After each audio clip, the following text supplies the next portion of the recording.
entrepreneurial life, you're like with constant pressure to deliver, and the speed is very fast. And sometimes you can't just sit down and think, okay, wait a minute, let's think about the bigger picture here.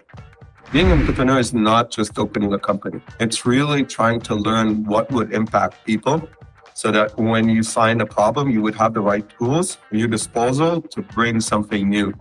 That there's a bigger shift that's happening in technology, and the whole world of software and SaaS is being disrupted heavily to a point that AI would essentially erase most of the SaaS companies, and all you would end up is with one AI assistant that would do everything for you.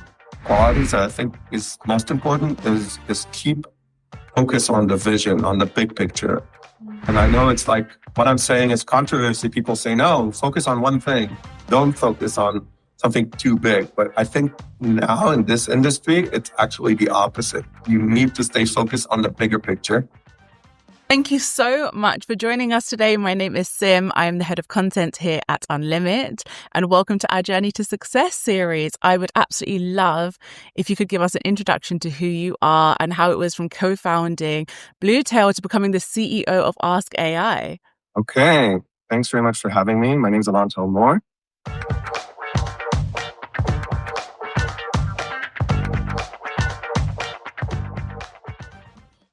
Currently, I'm the CEO of a company called ask-ai.com, but have a little bit of a history of being in the field of AI and being an entrepreneur as well.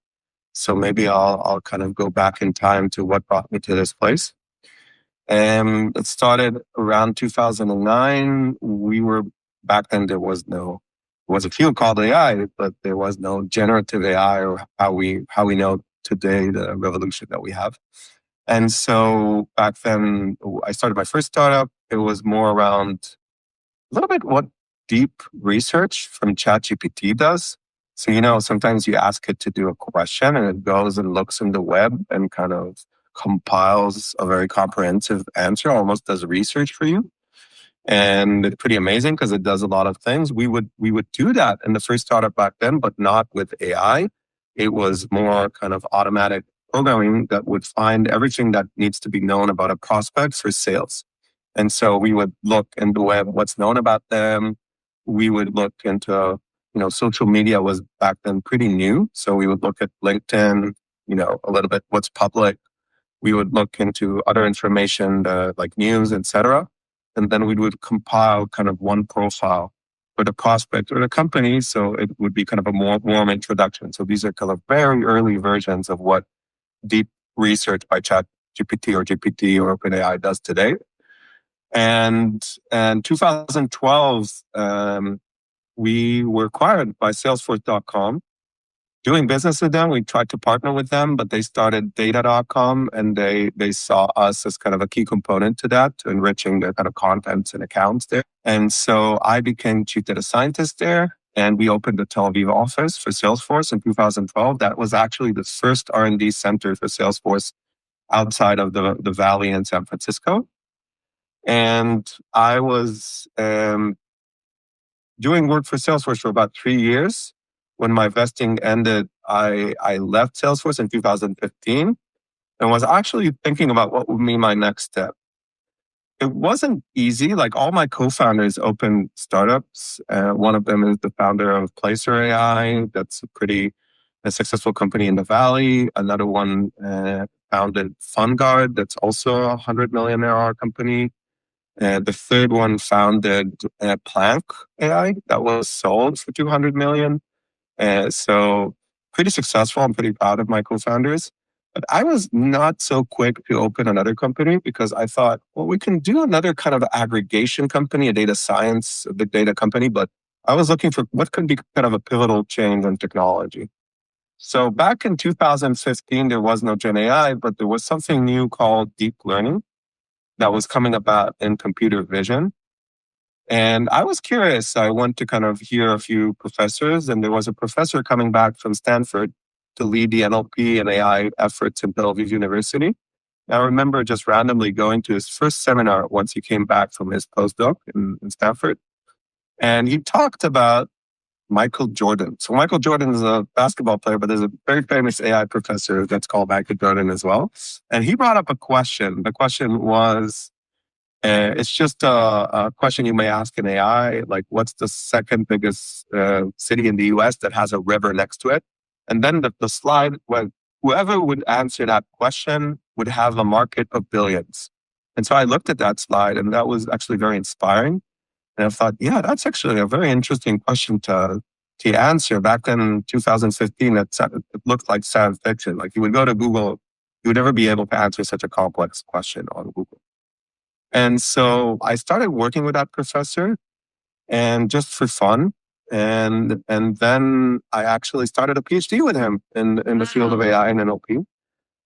And the thesis was around reasoning for question answering. So reasoning for question answering essentially is what ChatGPT would become later on. We were pretty fortunate to see this whole revolution unfolding. We even had a lot of peers in Google, in Seattle. Back then, Google was very strong in AI. They're still very strong in AI, but back then they were leading the races. In 2019, we even got a best paper with BERT. That was one of the first LLMs. That's the models we know today, like GPT. And BERT was the first language model alongside the model called GPT-1. So GPT-1 came out end of 2018. BERT was slightly better. It was the Google version of that model. And we got a best paper in that conference, NACL 19, with them in the same conference. And so then we were very close to what's happening in that revolution. And in 2020, when I finished my PhD, we realized that something big is going to happen. And so I took two professors, a bunch of PhDs to open Ask AI. Back then, even the name Ask AI was pretty new. So we bought the domain pretty early, but we early on thought that building the models would, one, take a lot of money. And we know for a fact that OpenAI got a big invested and all these companies get big bucks, especially Google as well. And we also realized that it's going to be very competitive, that they're going to compete each other. Who gets the best model? Who is the most advanced, et cetera. And it would be like a race, a feature race and a ball race. But what we think would be kind of a longer race is the enterprise adoption race.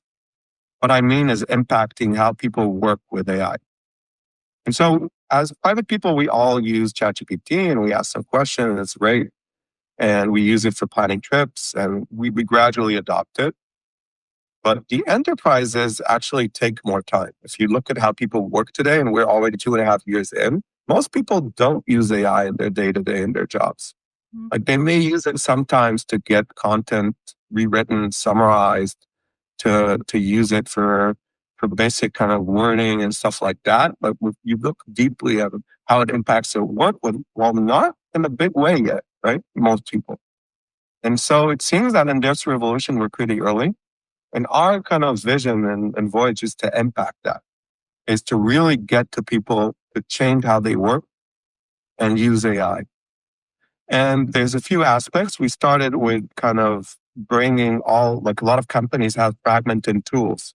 They use emails, they use a CRM, they use conversations, like we're now recording a conversation. So bringing all of that structured and unstructured data into one place and being able to ask questions, that's kind of the first thing you would want probably, right? And so that's the first thing we did. And then we advanced to do deeper and deeper solutions. So I could talk a little bit about that, but that's kind of the intro to where we are right now. I mean, that is a phenomenal journey. And I think because obviously, as you mentioned, like AI is becoming so much more prevalent whilst it may not be used in every area and asset of professional, personal lives. It's so interesting. I mean, before you delve slightly further, I would love to know, like, for you along that journey so far, although I know there's so much more room left to come and grow into, what would you say is a pivotal moment that really shaped your entrepreneurial path so far? Well, the reality is that I always knew I'm an entrepreneur. So everything I do is around what can I build And if I don't have the moves, then I go to do a PhD to get kind of what would be the thing that we would build, right? I love how you Yeah. say that. You say it like getting a PhD is such a simple, frivolous thing, but it's a phenomenal accolade. It's a bit strange for entrepreneur probably, but I don't know, like my father has a PhD in physics and I always thought it could be interesting. Academic life is very different. They think about life much wider way of what can be a big change, what could impact humanity. And they think about how do we really believe things that we're told? How do we have this kind of thinking that would maybe contradict common beliefs? How can we change it? So it opens your mind a little bit to wider thinking because in entrepreneurial life, you're like with constant pressure to deliver and the speed is very fast. And sometimes you can't just sit down and think, okay, wait a minute. Let's think about the bigger picture here. What is a bigger thing I can do? Where is this all going? How do I get to be more intimate and get to know this technology deeper so that I really know what the impact of this could be? And so those are the things that the PhD really help. But also, I advise like people that go to be entrepreneurs to open their horizon. Being an entrepreneur is not just opening a company. It's really trying to learn what would impact people so that when you find a problem, you would have the right tools in your disposal to bring something new. So we know that AI is becoming such a prominent asset in whether it's in the way that we're working or in how we're using it in our personal lives, creating convenience. We're even seeing it in the world of payments and AI being used to automate payments and payment rails. It's very, very interesting. But I would love to know, especially because of the fact that you started your journey so much earlier, what actually inspired you to focus on AI? In the beginning, it wasn't called AI. Well, I was interested in AI. I was interested in neural networks. That was kind of the beginnings of it was one episode in AI because AI is like 70 years old, the word AI. By the way, in academia, they don't really use the word AI. They use more the word machine learning. Mhm. But it had a few phases in history.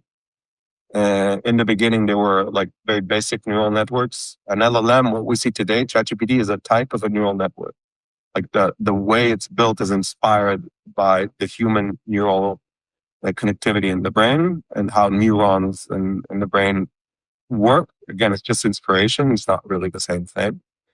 And neural networks had in the 50s and 60s their kind of first emerging kind of glory. And then there was a little bit disappointment. That happens a lot in academia. And then in the 70s, no one wanted to use this. And then in the 80s, they came back. And then in the 2000s, it was still kind of the ice age of neural networks. And then it came back in 2011 with the emergence of deep learning. And throughout, even the 2000s, I think when I was kind of almost a child, I really was inspired by neural networks, and I really wanted to work with that.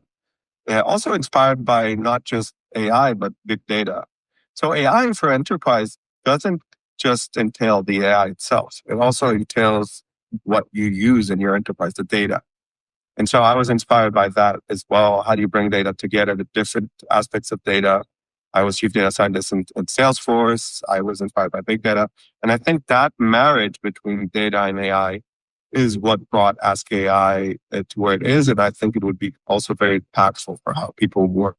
Because essentially a lot of your job is interacting with data and AI is a facilitator to do that, right? Mm. And so, but only in the actual like my master's degree was actually brain sciences. So I was Wow. actually researching fMRI.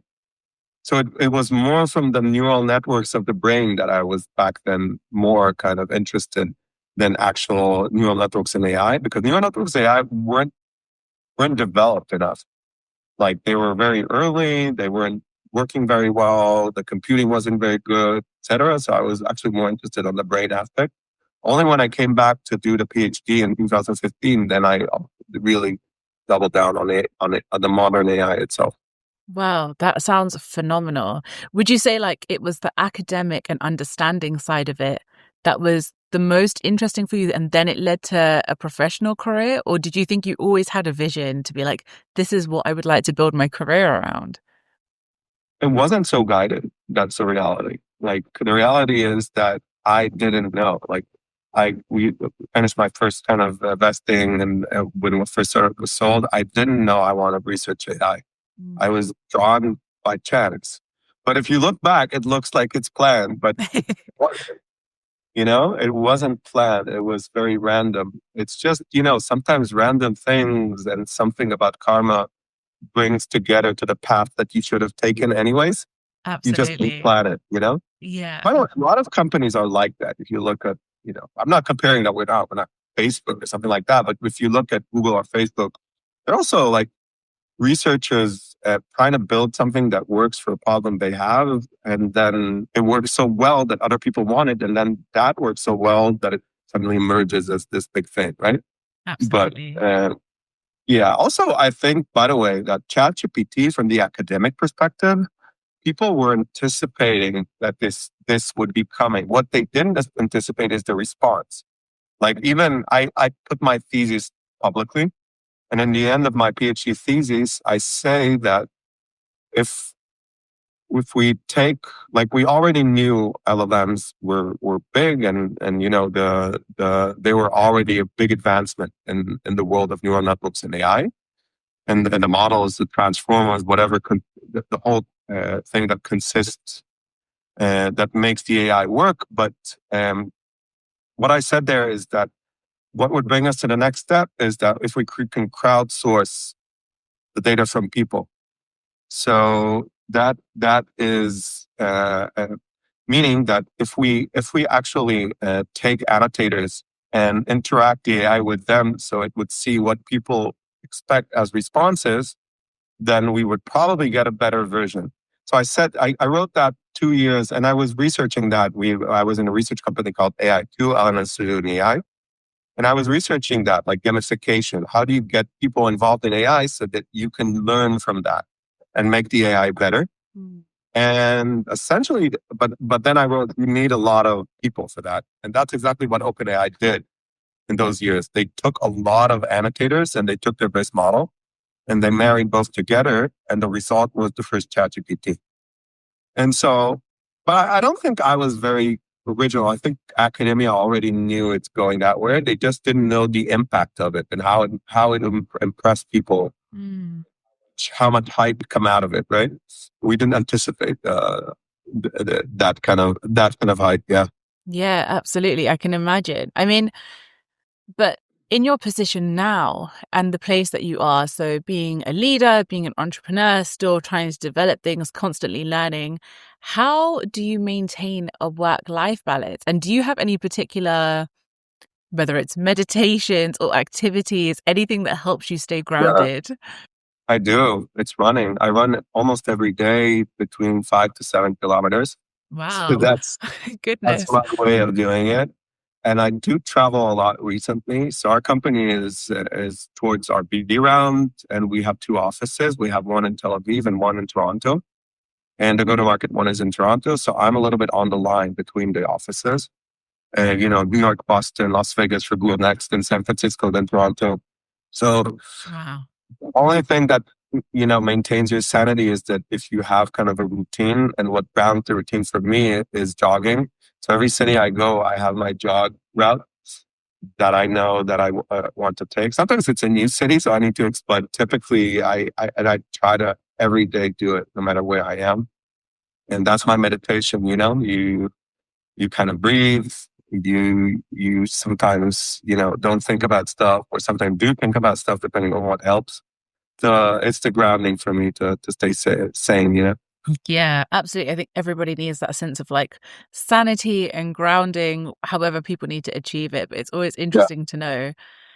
So thank you for sharing. I mean, I would also love to know that how you feel about leadership qualities. So as a CEO, what leadership qualities do you believe that are crucial, particularly for driving innovation and success in such a fast changing field?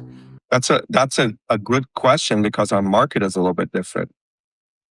Look, we haven't become huge yet, so I can't kind of talk about huge success. But what I can say is we try to think very big and long term. And it's a little bit against the paradigm. And I, may be wrong, but this is what we believe. We believe that there's a true disruption that's coming. And there's a difference between succeeding fast, having kind of one AI use case that works well, growing fast and focusing on that. And that's typically the paradigm, like focus and grow fast. That there's a bigger shift that's happening in technology. And the whole world of software and SaaS is being disrupted heavily to a point that AI would essentially erase most of the SaaS companies. And all you would end up is with one AI assistant that would do everything for you.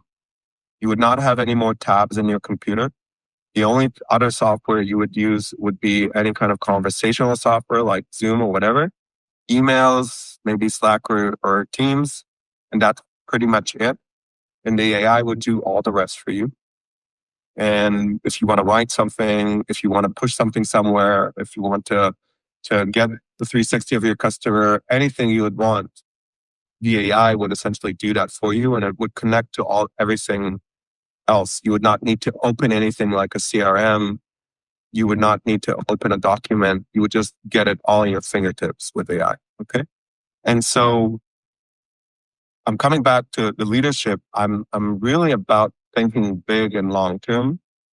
My goal is to really build a disrupting company that would become kind of a pivotal change. Like I look at Microsoft and personal computing. Way back then, there was also a big hype. It's a long time ago, right? 50 years ago. But, there was Microsoft and Apple that came out. And when the first personal computers came out, people were impressed, but they used it like ChatGPT. They used it, at their homes to play a few computer games. They used it to kind of learn to code, maybe use it for their homework. A little bit like what ChatGPT is used today. But it took a long, long time for computers to infiltrate enterprise. And Microsoft, they did a lot of things with respect to that. Like they built the DOS, like some of the first operating systems with computers. But it took them about 20 years to really nail it with Windows 95. Like Windows 95 came out in 1995, and then there was nothing else. Everyone already has a personal computer. You would use it for everything. And the whole desktop, like, papers, pens, everything like that were consolidated into the computer desktop. That's why we call it the desktop today. And I believe it's the same thing would happen to SaaS and all the software we're using today. It would be consolidated into one AI, the same as like the operating system we had with Microsoft Windows. You would have one AI that you would use essentially for everything. And it's hard to imagine that because we're so much into having a million tabs, a million tools, jumping between them.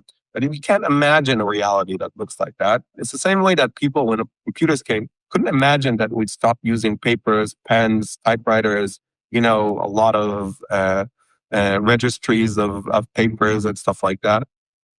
And that's why I come back to the qualities that I think is most important is keep focus on the vision, on the big picture. And what would happen with this market right now is that if you think too small, you would get run over companies that think bigger. Because if the end game is that you would have one AI assistant, there's going to be only a few winners. And all the rest of the SaaS, at least from my perspective, would be erased. And so if you're doing something small, you would probably get run over because enterprises would want to partner probably with one AI assistant that will essentially fuel everything for their employees. Gosh. And so that's what we remain focused on that bigger vision, even if it causes us to move a little bit slower. And I know it's like what I'm saying is controversy. People say, no, focus on one thing. Don't focus on something too big. But I think now in this industry, it's actually the opposite. You need to stay focused on the bigger picture and not one small thing. Because if you do in 1 or 2 years' time, a company that thinks bigger than you would just go and run over your kind of business if it's too point solution, too small, too specific. Yeah. No, I mean, it makes logically that makes perfect sense. I mean, that also sounds like great advice. I mean, for somebody who is trying to be an entrepreneur, whether it's in the AI sector or SaaS, etc., uh, what other advice would you give them cracking into that entrepreneurial landscape? Yeah. In the field of AI is tricky because the race is already run, and there's a few players that are growing.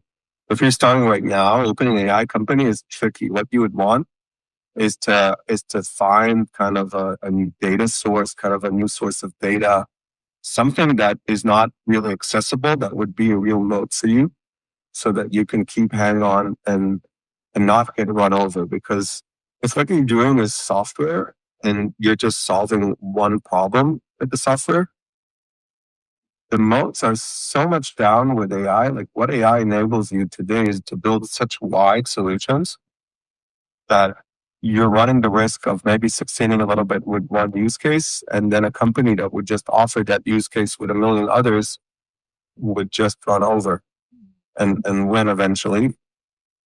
And so if you're looking to enter the field of AI, you need to find a vertical that has like something so specific, like some data that is specific. Like one idea that I had is like, we don't have a recording for face-to-face meetings. And that's very valuable as a data source. So that's like one idea that you can use to spun a company that adds a new source of data that is a moat for you. So that's what I would be looking if I would be opening a new company. But if it's just solving one thing with AI, it's gonna be hard to solve just one thing in AI and succeed in the long run. You may get your company sold or something like that, but if you want to build a big company, it's tricky actually right now. Mm. I mean, you've referenced a few times the difficulty behind cracking in or being the company that's seen. How do you then find ways to keep yourself like motivated to keep pushing on in those moments of difficulty? Oh, it's extremely hard. The market is extremely hard. There's a lot of competition, and you're trying to build something bigger, but it's hard to build something bigger when you're early. So it's like the analogy is like you're a jumbo jet listing off and you're competing against, motorbikes. So motorbikes, they accelerate really fast. They would accelerate faster than a jumbo jet, but eventually a jumbo jet would lift off. Okay. So we feel like the jumbo jet, like we think very wide with our platform, and we think about how we can build a wider platform and serve wider use cases in an enterprise, so that enterprise would want to partner with us as their AI partner. But in between, it's hard because there's a lot of kind of companies that solve something very small and they make a lot of noise about that, and the enterprises are confused and the market is really early. And so the liftoff is slower. But sometimes investors see company doing something very specific and they lift off faster there. Mm. And we're still focused on the end game. And so it's hard. We need like a lot of endurance to be able to keep holding on, even though we see companies running faster than us, maybe. But we're still focusing on the bigger picture, and we think we would win with the bigger picture in the long term. Really hard. Yeah, I can imagine. It sounds like endurance sounds like the perfect word. Like you need to have the passion and the motivation and the endurance to keep pushing through. But it sounds as it sounds as though that is also what contributes to making a really good entrepreneur and a great leader as well, somebody that can maintain and push those qualities. Yeah, I think you really need to be passionate about what you do, because otherwise, like, it's just insane. Like you have so many problems, so many difficulties. You run into so many kind of things that try to stop you, things that break, things that go wrong. That if you don't feel that every time you come and see your product and see what it can do and think about your vision, you're like, yeah, this is what I would rather not do anything else with my life instead of doing this. And I think this could be the most impactful thing, that I can impact people, or I can really, with this, build a substantial company and have kind of people happy in their job in my company, if you're not really passionate about that, it's just you would just give up. It's just impossible. Yeah. Yeah. And every week you have like 3, 4 major things that go wrong, and every day you have 3, 4 minor things that go wrong, and it's just like that all the time. I think it never really stops. Maybe 10 years in, it gets a little bit better, but in the beginning, it's just very hard. And the amount of the different problems you need to handle, if it's people, if it's customers, if it's investors, if it's the market, if it's the competition, if it's like physical things like the office, like geopolitical wars, the market itself, there's a million things that impact you as you go. You really need to be passionate about, getting there. And every day you kind of look at your product and you really need to say, wow, this is amazing, Like, I really love this. I really love that everyone would use this or something like that. Mm. It sounds like it's definitely a challenge, and other guests that I've also spoken to along the entrepreneurial journeys have often expressed quite similar gripes with the difficulties around being someone that's leading a business. Though I imagine there must be many exciting things as well. When you win when a customer is happy, when they say that this is amazing, when you get kind of good feedback, those are the kind of things that really, are the shining light on your day typically. Absolutely. Or even if you build something that you say, wow, this is really amazing. And then like, and the whole team is happy and, excited about that. That also like shines a light. Yeah, absolutely. No, thank you for sharing. I mean, I'm nearing the end of my questions, unfortunately, but what I would love to know, it's a more industry-wide question, and it's about how do you see the capabilities of AI and the potential of AI transforming industries in the next 5 to 10 years? So be it professional spheres, the opportunities that they'll be able to bring, and how it will impact the way that we're working Oh, overall. so I touched that a little bit. Yeah. I think it would first and foremost disrupt the whole world of software. So right now, SaaS is king, and there's a lot of SaaS vendors. I think they would mostly disappear, especially the big vendors, and you would stay with AI assistants. That would be everything for you. So you would still have like places in which people put content and share content and talk with each other and voice talk with each other, video talk with each other, text talk to each other, text put their content, stuff like that. But in terms of how you run your life, you would just have one AI assistant that would do anything for you. You can ask it anything. It would just get all the busy work done in your job. It would help you in the call, answer, tell you what you need to be doing in the call, what you missed, maybe what answer you need. In the post call, it would do every kind of busy work, sending all the feature requests, bug reports, summaries, anything you need to be doing instead of you. You don't need to do anything. It would be creating any document you want to create in a click of a button, and you just need to look at it and say, oh, this looks fine. We'll use that. Govern your whole insights thinking. Like, you would think about, what do I need to spend time on? Or which customer needs to be attended? Or in any kind of insight, what can I do better with my business? Those are kind of things. Instead of looking at dashboards, you would just talk to an AI and have a strategic conversation with them, and they would be connected to all your data. So that's from the enterprise perspective. The private lives are going to be huge impacts that we see today. All the trip planning. I come to a restaurant and I just take a picture of the menu, and I have my own private GPT, custom GPT that knows my preferences in food, but also looks at all the reviews in the internet. And I just tell them which dish should I take. And then it gives me all the nutritional values, all the reviews the dish got, and it matches that with my preferences. And it just tells me this dish. And then I just choose that today. Okay. And that's just one thing, right? There's like a million things that you would be amazed. And there's going to be a new generation coming in that will be so much attached to AI that our thinking would look like people that did not use computers, and they're not now getting introduced to what is a computer at all. And but the difference is it would be faster than the computer revolution. It would happen faster, and the new generation would be just thinking in a whole new way. And the good news is you don't need to really learn how to do that. You need to adopt to it, and you need to be very creative because you're essentially going to be guiding the AI. The AI would be smarter than you, it would know everything, but you would be the one that would be making the creative decisions Mhm. and having the human element of, the nuances of what you want to be achieving and how you want to be positioning against other humans and stuff like that. And so that's the skills that you should maintain. Otherwise, I would not advise anyone to learn to code, to learn, almost any kind of skill, because the reality is AI would know better any skill. What you really want is to have the creative jobs on top, like thinking about what needs to be done, having kind of creative thinking about how to maintain relationship with humans, humans would still prefer humans. It's a basic thing. So all the busy work, all the job to be done, AI would do, but we would still interact on top. Sure. No, that's very interesting perspective. Thank you.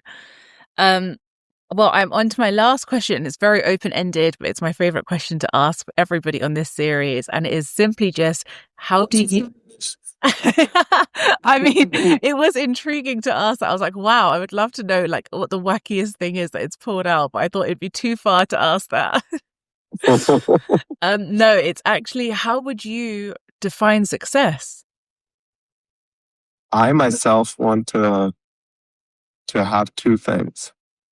I want to build something that people would, or like a workplace that people would be very happy to come to work, and it would fill their lives, and they would feel the fulfillment and a sense of purpose and a sense of vision and a sense of impact. And even more than that, I want to impact people in a positive way so that the way they work would change so that they don't need to do the things they don't love doing. Mm. And I think if I would be able to fulfill both of these, and that would be my heritage, I would be happy. And the more I can do that, the more kind of work lives I can impact, and the more happier employees I can get, the happier I would be. Oh, I love that. That's amazing. No, thank you for sharing. I mean that unfortunately brings me to the end of my questions, but I am so incredibly grateful to you for making the time and sharing your experiences, your expertise, and your journey with us. It's been such a wonderful conversation and so enlightening. Okay, it was a pleasure.